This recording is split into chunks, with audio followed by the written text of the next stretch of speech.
What the NDP has done by this, and you can see it in question period, and I got to tell you, it's gross.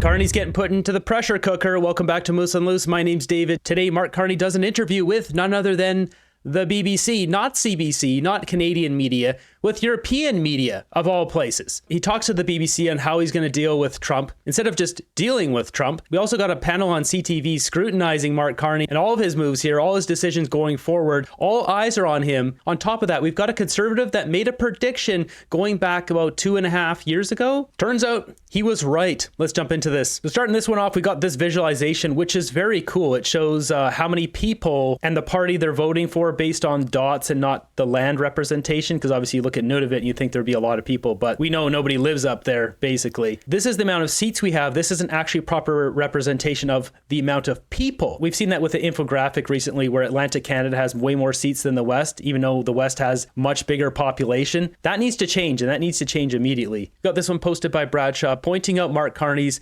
lack of itinerary. So Justin Trudeau had the daily itinerary on here. Mark Carney has removed that because he wants power and control. He doesn't want anyone to know where he is, so he can fact check and track what he's doing in our country. Next up, we have Mark Carney meeting with Donald Trump. Oh wait, no, that didn't happen. That's right. He went to the BBC instead. That's right, because this guy, he wants to bring Canada home, to England, to the European Union. What is this? This is the first thing he does, is runs off to the BBC. He doesn't even talk to Canadian media. This is so insulting. What will your message be to Donald Trump down south?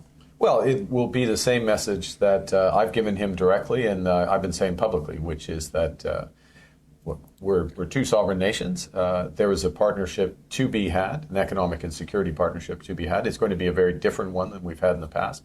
But also, we've got lots of other things to do. We can build out our economy here at home. We are in the process of building our relationships more deeply in Europe, elsewhere around the world. So we'll have a partnership on our terms. There's a win-win possibility there, but on our terms, not on their terms. Will you visit him quickly, do you think? It depends. I've been to Washington. I've been to the White House. I've seen it. I've seen all the monuments. I've been to Florida even. So I'm not going as a tourist. I'll go when there's a serious discussion to be had. When there's respect for Canada's sovereignty? Yeah, yes. And look, when there's a serious discussion to be had, get your butt down there and sort out the tariff situation. I thought you're Mr. Elbows Up. This guy's ridiculous. What, does he just want to drag this out for another 4 years and try to get another mandate? The president, I would distinguish between what the president wants and what the president expects. Yes, he has this view of his territorial views. That's never, ever going to happen with respect to Canada. Frankly, I don't think it's ever going to happen with respect to any other whether it's Panama or Greenland or elsewhere. So the question is, when are we ready to have that discussion? Remembering that we are the biggest client for more than 40 states. Remember that we supply them with vital energy, both conventional energy, and it potentially could supply them with critical minerals. Remember that we supply their farmers with basically all their fertilizer, 70% of their fertilizer and beyond. We deserve respect, we expect respect, and I'm sure we'll get it in due course again, and then we can have these discussions. So this guy's just going to drag this out while people have lost their jobs because he doesn't really care about Canadians. These guys dragged out their leadership race for months, then called the election another month, and now he's dragging this on and on and on. What a scumbag. This trade war is not just about North America, it's kind of global now. You mentioned a moment ago that you were wanting to do more deals with reliable trade partners. You've been Europe.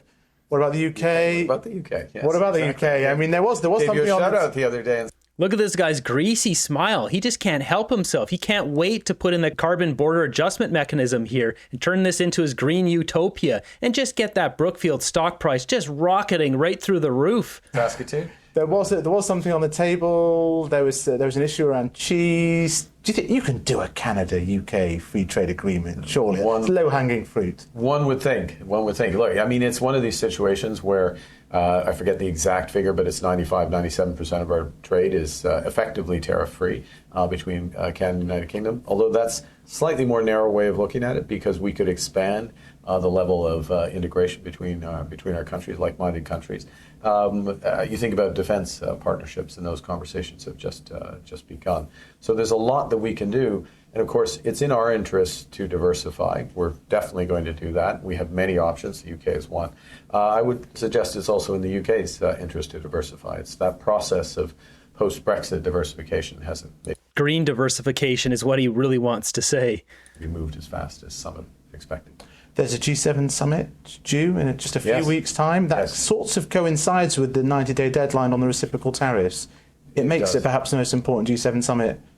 I think sorry, Faisal. I think it is a very important summit because you have what you just mentioned. You have the NATO summit, which comes within a week, 10 days afterwards. But you also have, the kaleidoscope, if you will, has been shaken in terms of the international trade arrangements. Countries are getting used to the uncertainty, and the question is, well, what are we going to put back together? What is going to settle? Particularly amongst like-minded countries. The G7 are supposed to be the most like-minded of like-minded countries. We're going to put that to the test and look to move forward. Plus, he's talking about his whole net zero agenda, European Union. I can't believe we're stuck with the Grinch here instead of Pierre Poilievre. Like, this is just absurd. It really still hasn't even set in that we were stuck with him. We had the Mr. Burns Grinch as our prime minister. Canadians got tricked. We got too many sheep voting. if I may add, President Zelensky will be there for part of it, and again, a situation that is coming to a head. Here in Canada, of course. Here in Canada, here in Alberta, Kananaskis, you're welcome to come back. It's beautiful. That time here is fantastic. It is actually fantastic. And then we flew over it. Just one last question. Central bankers. Yes. There's jobs, there's careers after leading central banks. There's careers after journalism. It's amazing. Central banker, prime minister, which is better? There's a time and place for everything. Central banker, prime minister, what's better? This is his question? You got access to this guy and that's what you're going to ask them? Like the BBC, just awful journalism, a waste of an opportunity. And I was privileged to be governor of the Bank of England, governor of the Bank of Canada at a crucial time in both respects. And of course, I'm looking for the honor of being Prime Minister of Canada at a critical time for our country. Thank you, Prime Minister. Thank you very much. It's critical, but he's not going to take any action on it because he doesn't care about Canadians who lost their jobs. He's going to keep fear-mongering for a few months more, maybe even a few years more. Who knows? You look at these comments, he's a clear thinker and good communicator. Very uneducated people. It scares me. They just have no idea who this guy is. They think they know who he is. They have no idea who he is. As this lady says here, she's laughing, resisting Trump. You've been had, all of you. These two guys are not strangers. They're friends. Next up in this panel, they're talking about Donald Trump and Mark Carney and his first meeting with him and how that's going to go and how fast Carney has to act here. So I think it's going to be fast. It's going to be quick. Soon enough, we're going to have a cabinet put in place. And Mark Carney, as prime minister, is going to have to show how he's different from the previous administration. How important, Jamie, do you think that is? I think a lot of people are looking to see how he demarcates himself from the Trudeau years. Yeah, frankly, I think Mark Carney's biggest appeal here is that he's been in a lot of these boardrooms and had a lot of these meetings. And I think when Canadians were looking at who they wanted to lead on this Friday, few people who voted for Mark Carney really saw appeal there as kind of a tested hand at the wheel. I think when you look at how unpredictable Donald Trump is, I still don't think it's even clear to Mark Carney himself what exactly it is we're negotiating and what it's going to be. He made international headlines early in the campaign when he said the relationship as we know it is over. And so I think on the one hand, it is, I think, probably going to be a bit more protracted than perhaps some liberals might hope it's going to be. I think he's going to have to go in there and actually see what it is actually being negotiated, what's on the table and what's there. I think Prime Minister Carney is probably going to lead the efforts for whatever goes from the PMO and the PM to the White House and President Trump himself. But I think there's also a case to be made for what now this kind of Team Canada strategy looks like. Is there a Gary Doer type person who can go be an ambassador in Washington and really work the political aspect of Washington outside of the White House and the broader administration to really advance Canada's interests? That probably means it's someone from a conservative pedigree, if you're taking the Gary Doer example, to go and be that face for Canada while he manages Donald Trump itself. But I think there's going to be an incredible amount of uncertainty here, and I still don't think we even know what it is that's actually being negotiated. If Mark Carney doesn't act quick and come up with results, this will tarnish his entire reputation as Mr. Elitist banker that can handle Donald Trump. Essentially, his image as prime minister here, his minority government, rests on this. Now, we don't know exactly what's going on with Trump and Mark Carney. The interaction is weird. They obviously have connection. I should bring up this one here. You can see Mark Carney with Jared Kushner. And for anyone who's new to the channel, so Mark Carney chairing Brookfield Asset Management. Here's Jared Kushner, the Kushner Companies. Brookfield bailed out the Kushner Companies for $1.1 billion, which came from Qatari money. So they know each other. They definitely know each other. Has Donald Trump met Carney? How close is this family? How close are these connections here? This is the question we don't know. I don't have any footage of Donald Trump and Mark Carney in the same room. If anyone does, by all means, send it to me. Carl, your thoughts on how heavily scrutinized this meeting will be? I mean, the election was about that. So it will be scrutinized. And Canadians, won't get to see the actual result of all of this for a while. But they may be quick to judge. Like Mark Carney is under pressure right now to try to solve this as fast as possible. That's exactly what I said. Canadians are going to be quick to judge, especially Canadians that were on the fence. They didn't know who to vote for. These are not diehard liberals. Maybe they're NDP supporters who voted liberal. And now they're like, we want results. Quick to judge, also quick to scrutinize Mark Carney. Cannot drag on forever. And so that's why he probably just ended up with a minority on during the election, because Canadians were not sure he was going to be able to deliver results on that. And of course, like, Donald Trump is so unpredictable that I wouldn't put too much money on the capacity of anyone to sway in any way, shape, or form, or to wake up the next day to say, well, that deal I negotiated yesterday is the worst ever. He's done that. So, who knows where that's going to lead us. But it's a good point, because I think there is an appetite to see a demonstrable action on the part of the Prime Minister, who promised he could do so during the campaign, Hannah. But at the same time, the reality is, goodness only knows what that means with Trump. Well, and that's the thing. As a communications expert, it's not going to just be how he responds to what Donald Trump says in the Oval Office, in those two chairs. It's going to be every move that Mr. Carney makes while he's there. We saw the handshake with Mr. Trudeau when he was there at one point in time, too. Everything will be scrutinized. He is in front of the cameras now. This is different than being in a boardroom.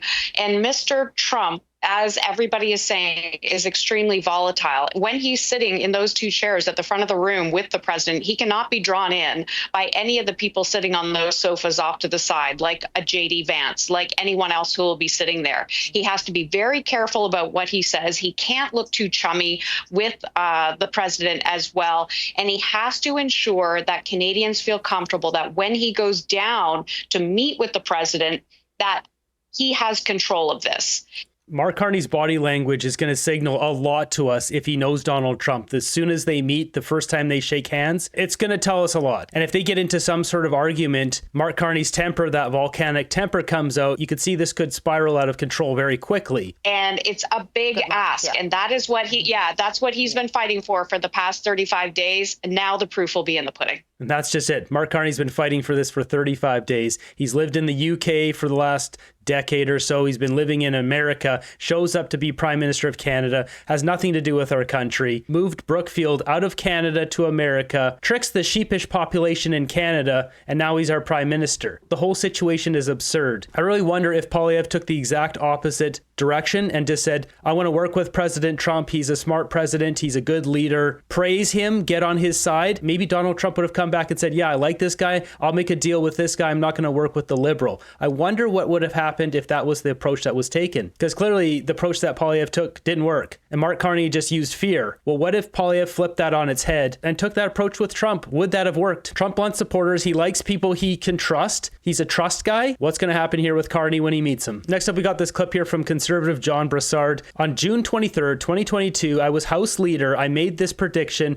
On Monday, it came true. Check this out. But in the meantime, Madam Speaker, what the NDP has done by this, and you can see it in question period, and I got to tell you, it's gross.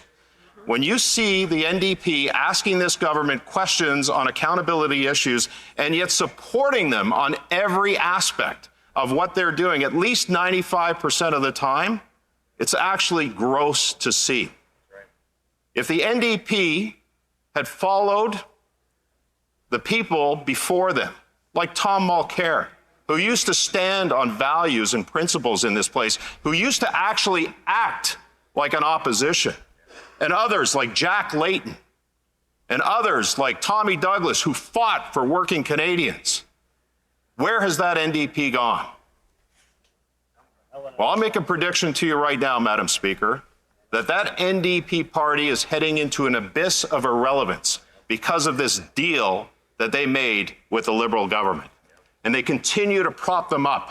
And they will continue going forward to prop them up on all of the issues of corruption, on all of the issues of cronyism, of all of the issues of political interference, of not fulfilling their promises, of not living up to what they promised Canadians, not the least of which was electoral reform. He was right. He called it. The NDP has withered to nothing. 7 seats. Their lowest in, what was it, since 1935? It isn't the NDP of Mulcair, Layton, and certainly isn't the Liberal Party of old either. Last time I checked, the NDP held the balance of power with 7 seats. Has that changed? Sadly, no. They still have the balance of power. Jack Layton is rolling in his grave. Next up, we got a video coming from this guy here, Shane Wenzel. I thought it was a good message. Well, here's the aftermath of the Canadian election, and honestly, let's cut to the noise. The Conservatives didn't lose because their ideas were bad. They lost because too many low information voters bought into a lie. I mean, the Liberals screamed Trump like it was a magic word, and people stopped thinking. Never mind that Canadian Conservatives have nothing to do with American Republicans. I mean, housing, inflation, crime, real issues were ignored in this election. Fear won. Facts didn't even show up, and the old media helped sell the fear. Even social media sold the fear. And voters, I mean, way too many voters, bought it without a second thought. There was a plan to fix this country, and it got buried under American drama. I mean, after 10 years of mediocrity and now or very much likely a recession, I fear it's only going to get worse. I mean, the next election comes around, they'll find a new boogeyman. Honestly, you have to wake up. I mean, think for yourself. What are the real issues affecting your daily life? And don't let fear decide your future. There we have it. When will Mark Carney meet with Donald Trump? The longer he delays this, the worse he looks. He's clearly got a relationship with Trump on some level. How deep does that go?